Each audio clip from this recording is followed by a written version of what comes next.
Ótimo dia, povo de Deus. Paz seja com todos. Amém? Irmãos, sejam muito bem-vindos a este estudo sobre a história do povo de Deus e como essa história pode nos ajudar a caminharmos, a entendermos a nossa vida com Deus. Como o apóstolo Paulo nos diz, inspirado pelo Espírito Santo, tudo que foi escrito anteriormente no Velho Testamento foi escrito para exemplo nosso.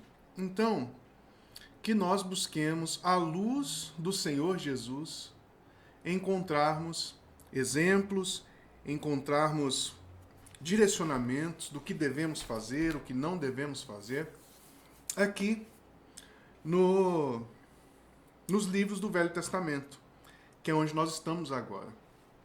Certo? Estamos estudando o livro de Esdras e oremos. Pai, em nome de Jesus, estamos diante do Senhor para agradecermos por tudo que o Senhor tem feito, agradecermos por cada luta, cada vitória, cada detalhe que o Senhor tem honrado, trabalhado. Pai Santo, em nome de Jesus, eu te peço, ajuda-nos essa manhã, revele-se a nós, fale, Senhor, aos nossos corações, transforma-nos, Pai, em nome de Jesus. Pai Santo, que o Teu Espírito, Pai, possa falar, que nós possamos ouvir, e que a Tua graça, Senhor, possa nos alcançar e gerar o querer, gerar o efetuar nas nossas vidas, para que possamos verdadeiramente sermos coluna e baluartes da verdade, sermos pessoas, Pai, que verdadeiramente glorificam o Teu nome nesta terra. Senhor, abençoa, Senhor, o domingo de cada um. Abençoa, Pai, o almoço, abençoa a tarde, abençoa, Senhor, a noite. Eu te peço em nome do Senhor Jesus. Amém. Então, irmãos, nós vimos que no primeiro ano do rei Ciro, nós estamos estudando Esdras, né? E Esdras, o foco aqui é a construção do templo.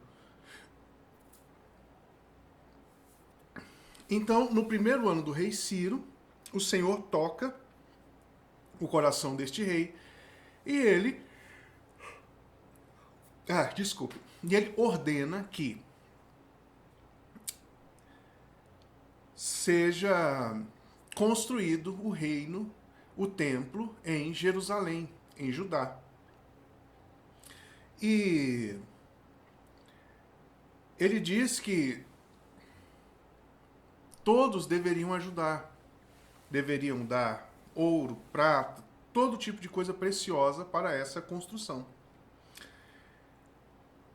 E sob o comando de Esdras, ele envia um montão de gente. Cerca de 49 mil pessoas para a construção desse templo. Então, irmãos, vá meditando nisso. O templo não é uma coisa pequenininha, não é uma coisa rápida de se construir. Eles estavam, como nós falamos no domingo passado, eles estavam rodeados de inimigos. Enfim, então, irmãos, meditemos, pintemos esse cenário na nossa mente. Nós precisamos ter essa capacidade imaginativa, senão nós não entenderemos a palavra de Deus. Aliás, não entenderemos texto nenhum. Por quê? Todo texto precisa ter uma ligação real com a realidade. Nós precisamos fazer essa ligação. Então, irmãos, nós paramos na reunião passada no momento em que eles lançam os alicerces do templo. E o povo jubila efusivamente, onde o sorriso e as lágrimas se misturam. E eu disse para os irmãos o seguinte: geralmente nós não nos alegramos e jubilamos com o lançamento dos fundamentos da nossa casa. Mas geralmente quando terminamos a casa, quando giramos a chave, aí a gente faz aquele chá de casa nova, não é? Aí nós nos alegramos. Então eu disse para os irmãos que a beleza, a fortaleza está nos fundamentos. Acontecendo isso, irmãos, o pessoal explodiu de alegria, de felicidade. O que os adversários fizeram? Medite nisso, irmãos, porque isso é muito sério para nós. Quando os adversários perceberem que você lançou bons fundamentos na sua vida, eles tomarão uma atitude. Vejamos que atitude é essa. Capítulo 4, versos 1 e 2. Ouvindo os adversários de Judá e Benjamim, que os que voltaram do cativeiro edificavam o templo ao Senhor Deus de Israel, chegaram-se a Zorobabel e os cabeças de família e lhes disseram: Deixai-nos edificar conosco, porque, como vós, buscaremos o vosso Deus, como também já lhe sacrificávamos desde os dias de Essar-Radom, rei da Assíria, que nos fez subir para aqui. Irmãos, olha que interessante. Olha que percepção espiritual esses homens aqui tiveram que ter. E nós precisamos ter também essa percepção. Os adversários, quando viram que eles estavam construindo o templo, foram pedir para construir juntos. Se nós voltarmos um pouquinho aqui, nós sabemos que Ciro, Dário, eles eram inimigos do povo de Israel. Ou, pelo menos, não eram amigos, não é? Mas o Senhor tocou o coração deles e eles fizeram esse movimento para que houvesse a construção do templo. E aqui nós temos um grupo de adversários, um grupo de inimigos, pedindo para auxiliá-los na construção do templo. E Zorobabel, Jesua e os cabeças de família disseram: olha, vocês não têm nada a ver conosco. Vocês não vão sacrificar conosco, vocês não vão construir conosco. Muito obrigado, fiquem longe da gente.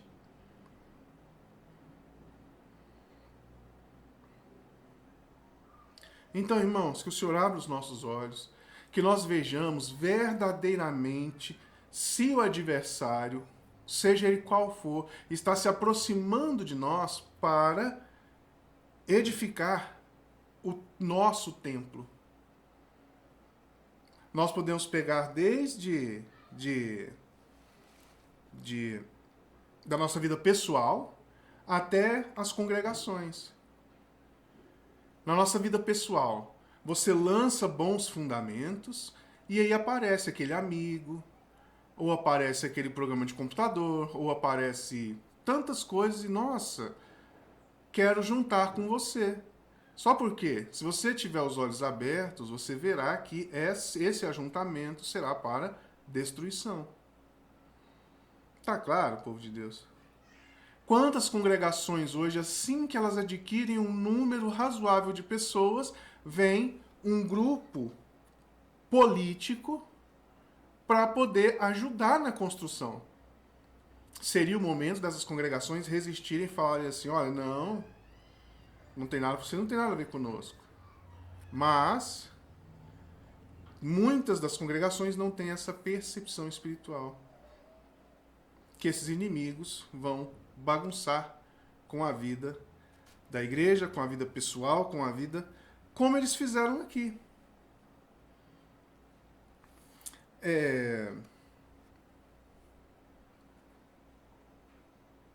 Verso 4. Então as gentes da terra desanimaram o povo de Judá, inquietando no edificar. alugaram contra eles conselheiros para frustrarem o seu plano todos os dias de Ciro, rei da Pérsia, até o reinado de Dário, rei da Pérsia. Então, irmãos, como eu disse anteriormente, a construção do templo não é uma coisa pequenininha que se faz rapidamente. Inclusive, tem um seriado chamado Pilares da Terra, que é muito legal para os irmãos terem noção disso. Não é nesse período aqui, é bem mais recente, mas quando se tinha que construir um templo, o arquiteto, o engenheiro, ele criava os seus filhos para darem continuidade naquele projeto. Então, às vezes, o chefe da família ali, o engenheiro, o arquiteto, né? Eles trabalhavam, sei lá, 40, 50 anos naquele projeto, aí eles morriam, seus filhos assumiam e para concluir o projeto. Não foi diferente aqui. Então, olha, alugaram contra eles conselheiros para frustrar seus planos todos os dias de Ciro. Nós vimos anteriormente que no primeiro ano do Ciro veio a ordem para a reedificação do templo, não foi? Primeiro ano. Ciro, irmãos, reinou cerca de 30 anos. Depois veio Dário, ou Dario. Então, irmãos, o tempo inteirinho, esse povo desanimando, esse povo trabalhando contra o povo de Deus. Alugando conselheiros para poder falar mal. Ah, a gente vai fazer o templo assim. Ah, não vai dar certo, não. Não, não mexe com isso, não. Não, não faz, não. Não se envolva com isso, não. Sabe, irmãos, tudo isso precisa ficar claro para nós, porque nós estamos edificando vários templos na nossa vida.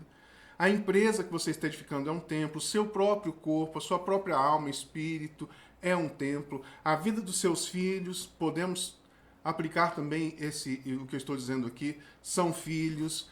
Sabe, o inimigo vem para tentar te ajudar. Depois ele vem para dissuadir da construção que você está fazendo. Como aconteceu aqui. E não foi 2, 3 semanas. Foram muitos e muitos e muitos anos. Assuero, então, escreve cartas contra Judá. Escreve cartas para o imperador Artaxerxes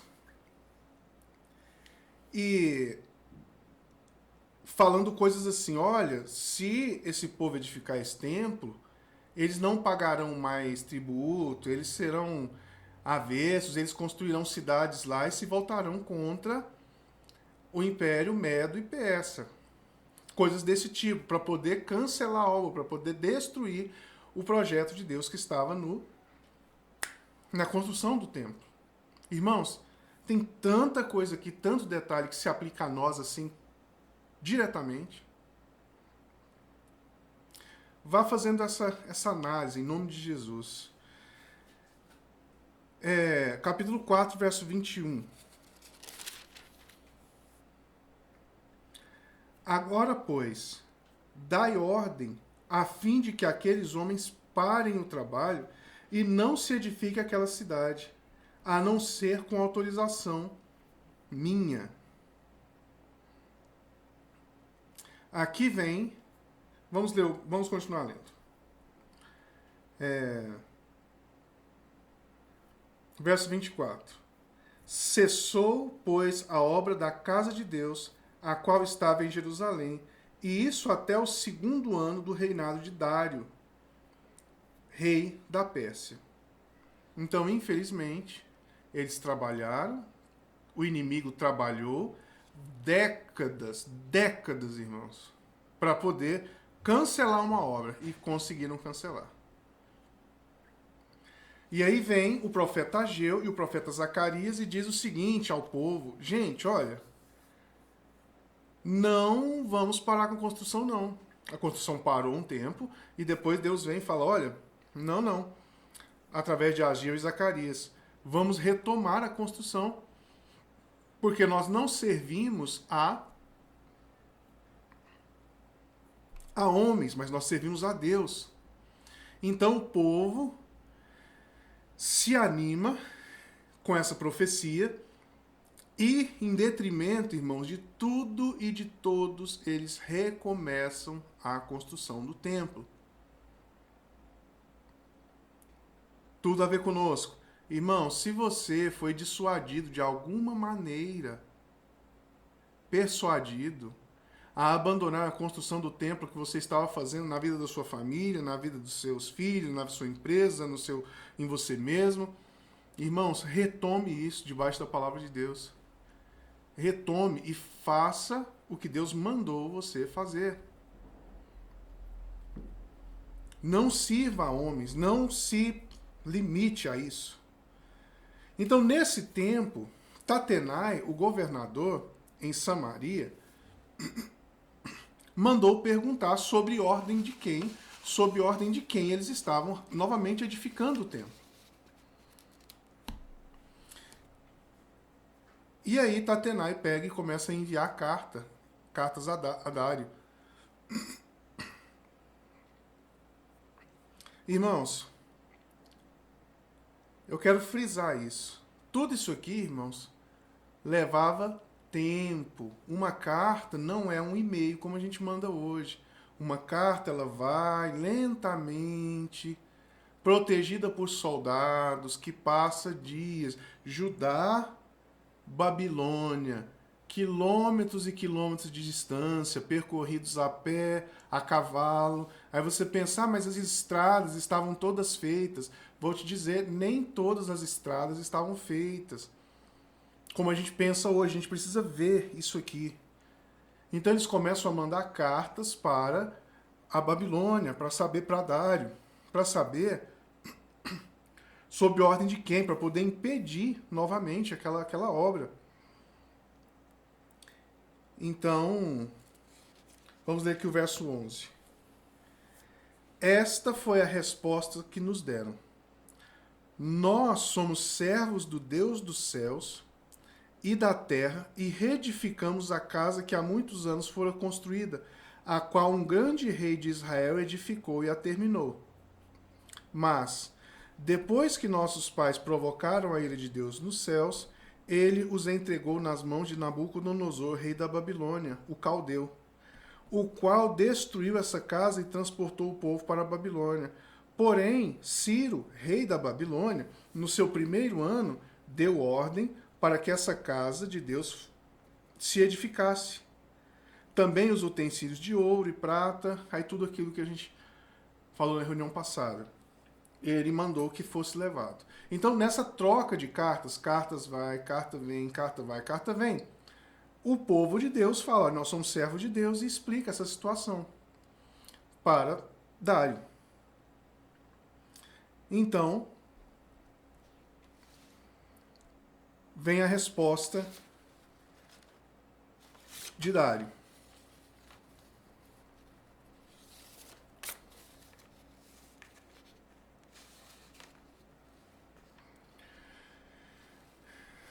Capítulo 6. Então o rei Dário deu ordem e uma busca se fez nos arquivos reais da Babilônia. Ah, sim, vamos lá. Porque eles falam que Ciro ordenou que houvesse a reconstrução do templo. E Dário fala, olha, tá, então vamos ver se isso é verdade. Por quê? Está nos registros do Império. E assim Dário vai atrás de saber onde estão esses documentos. Então, capítulo 6. Então o rei Dário deu ordem e uma busca se fez nos arquivos reais da Babilônia, onde se guardavam os documentos. Em Acmetá, na fortaleza que está na província da Média, se achou um rolo e nele estava escrito um memorial que dizia assim: o rei Ciro, no seu primeiro ano, baixou o seguinte decreto com respeito à casa de Deus em Jerusalém. Deve ela edificar-se para o lugar. Então ele acha, porque aqui Ciro já havia ido. Décadas se passaram, irmãos. Décadas se passaram. E agora você tem o rei o rei Dário. E ele vai lá procurar os registros. E ele encontra esses registros. Versos 7 a 12. Irmãos, Eu estou sempre fazendo paralelo aqui a nossa vida e a contação de história. Então guarda isso. Como foi a contação de história? Isso, isso, isso, isso. E o que como é a aplicação nas nossas vidas? Assim, assim, assim, assim. Tá bom? Faça isso. Irmãos, é um trabalho. Por isso eu digo, sente-se em um lugar, pegue um papel, anote, sabe? Para que você possa de fato aprender. O povo de Deus tem sido consumido por falta de conhecimento. Vamos lá. Não interrompais a obra da casa de Deus, para que o governador dos judeus e os seus anciãos reedifiquem a casa de Deus no seu lugar. Também por mim, agora é o Dário falando, tá?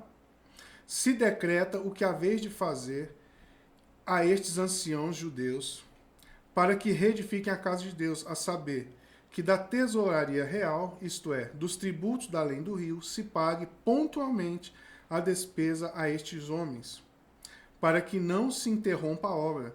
Também se lhes dê dia após dia, sem falta, aquilo de que houverem houverem necessidade, tá bom?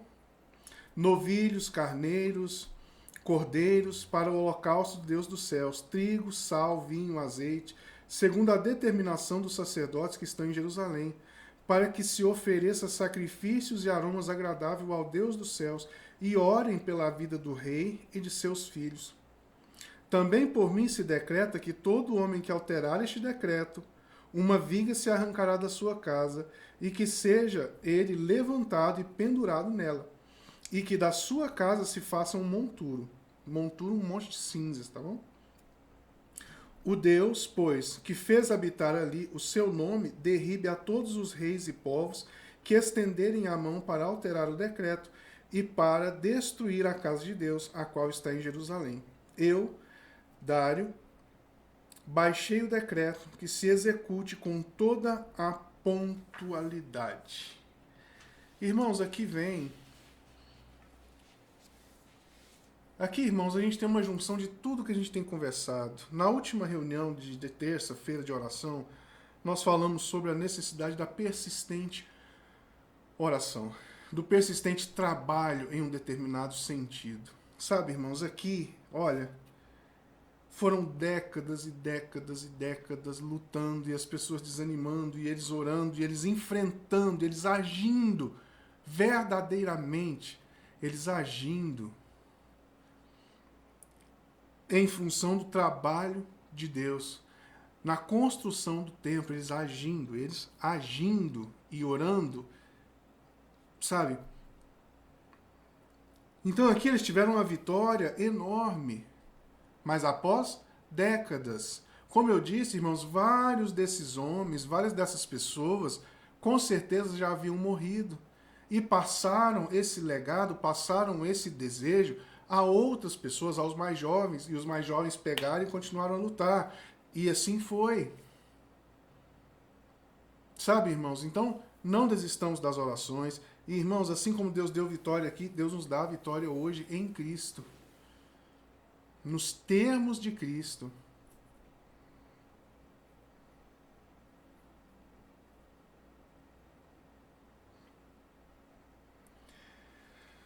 O templo, então, irmãos, é construído. Termina-se o templo, lindamente, o templo será consagrado, com toda pompa, com todos os sacrifícios que são exigidos, porque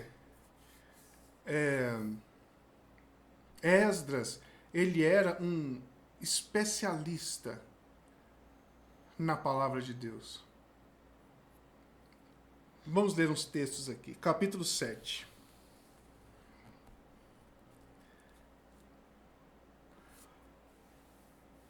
Passadas estas coisas, no reinado de Artaxerxes, rei da Pérsia, Esdras, filhos de... Aí vem uma série de nomes aqui, e eu gostaria de pular para o verso 6. Ele era escriba, versado na lei de Moisés, dada pelo Senhor Deus de Israel, e segundo a boa mão do Senhor, seu Deus, que estava sobre ele, o rei lhe concedeu tudo o que lhe pedira.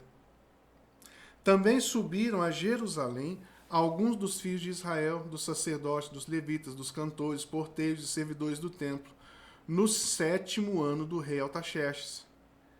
Esdras chegou a Jerusalém até aqui. Eu gostaria que os irmãos frisassem isso aqui. Quem é esse tal de Esdras?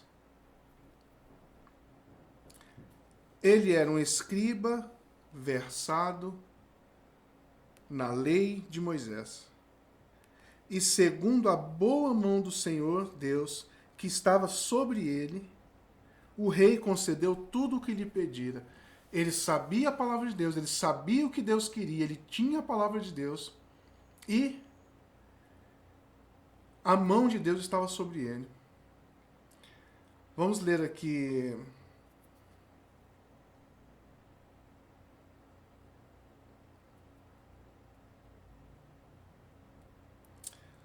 verso 10.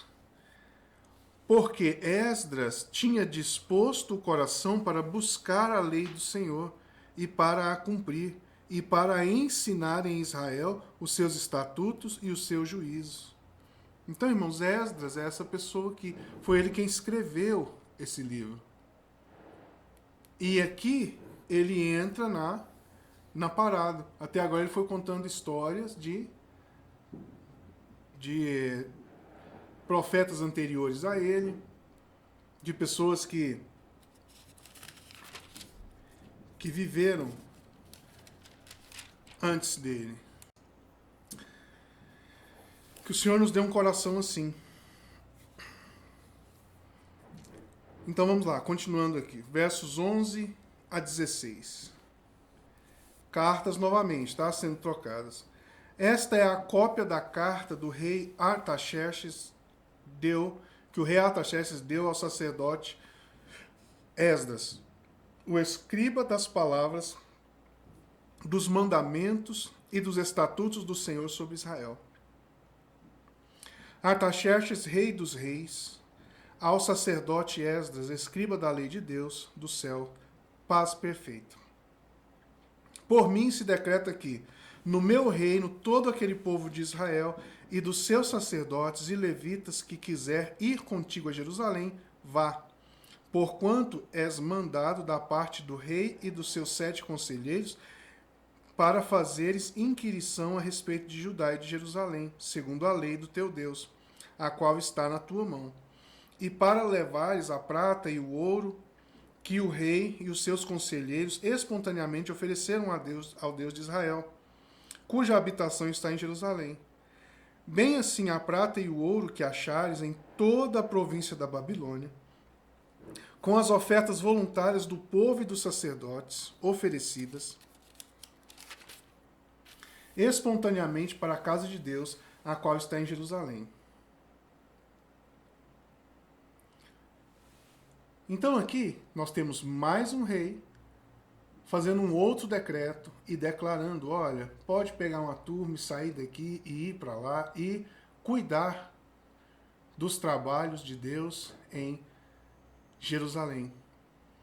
Sabe, irmãos, quando Deus coloca a mão de verdade, nada resiste. Percebe que se passaram gerações aqui, que se passaram décadas e décadas, e Deus mantendo a sua palavra, mantendo a sua mão, e as coisas se organizando, e Deus criando o caminho para que isso aconteça.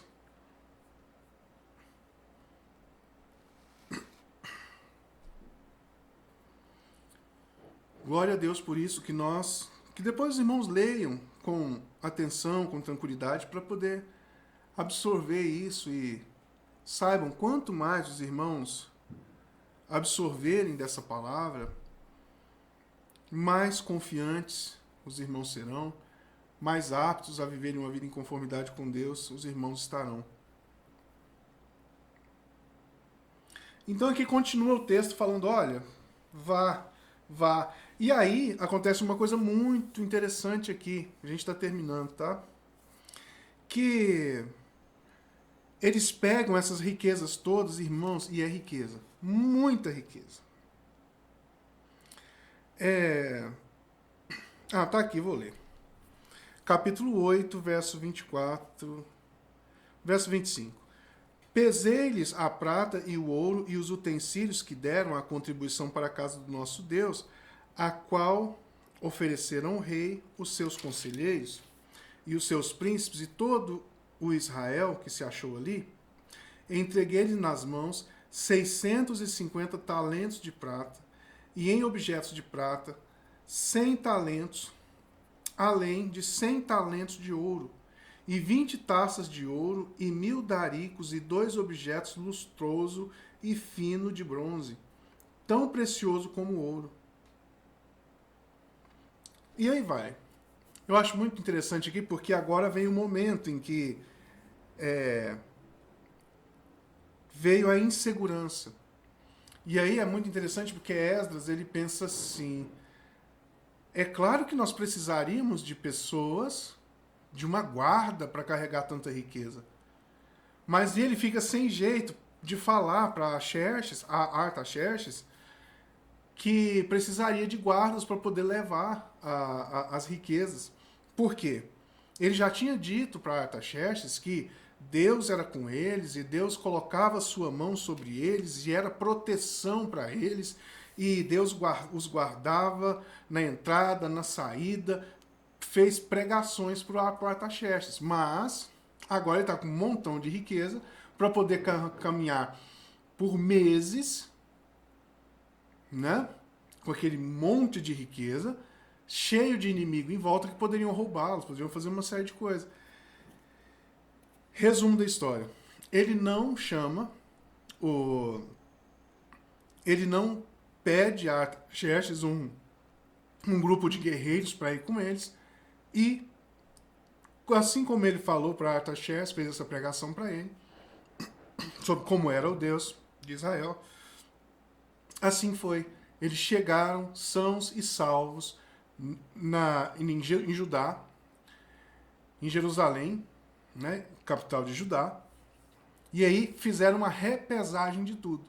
Tendo feito a repesagem de tudo que eles levaram, deu perfeitamente a quantia que eles receberam na Babilônia, deu certinho o mesmo peso quando chegaram em Judá. Sabe, irmãos, que o Senhor nos ajude, que o Senhor nos ensine a cada dia. Irmãos, esse foi o nosso último estudo de domingo pela manhã desse ano. Voltaremos, em nome de Jesus, eu creio em fevereiro.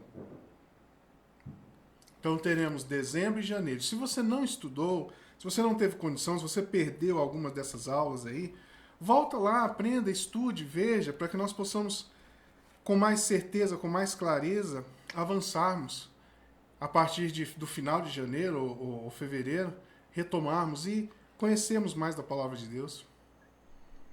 Muito obrigado a todos que acompanharam até aqui, estão fazendo esse esforço e, com respeito à reunião de domingo de manhã, nos veremos novamente em fevereiro, com certeza, se Deus quiser. Com certeza, se Deus quiser. Pai, em nome de Jesus, muito obrigado, porque a Tua palavra é tão maravilhosa, o Senhor é tão zeloso, o Senhor nos ensina tão perfeitamente. Pai Santo, em nome de Jesus, muito obrigado por tudo. Pai, obrigado por esse período, obrigado por esse semestre em que o Senhor nos deu a graça de aprendermos tanto do Senhor. Pai, que não sejam meras palavras, que não sejam cultura inútil na nossa mente, mas que seja viva e eficaz a Tua palavra, que a Tua palavra de modo nenhum volte vazia nos nossos corações. Eu te peço em nome de Jesus. Dá-nos, Senhor, um final de ano abençoado, Natal, Ano Novo. Eu te peço em nome do Senhor Jesus. Amém. Irmãos, muitíssimo obrigado. Jesus abençoe. Envie esse vídeo a outras pessoas. É isso. Obrigado. Com Deus.